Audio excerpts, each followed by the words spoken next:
دھوکے کا انجام۔ ایک عقاب اور ایک الو میں دوستی ہو گئی۔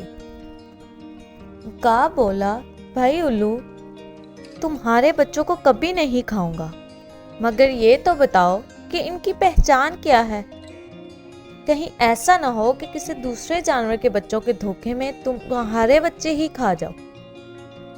الو نے جواب دیا، بھلا یہ بھی کوئی مشکل بات ہے؟ میرے بچے سب پرندوں کے بچوں سے زیادہ خوبصورت ہیں۔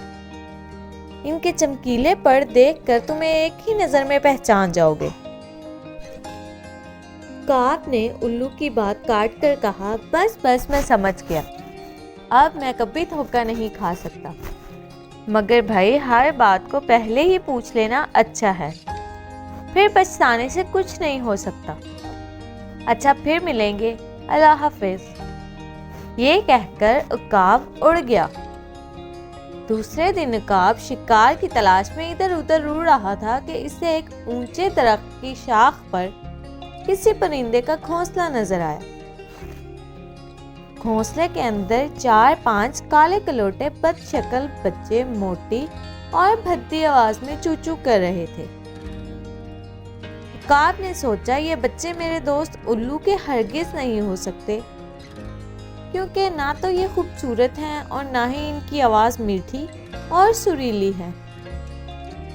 یہ سوچ کر عقاب نے ان بچوں کو کھانا شروع کر دیا۔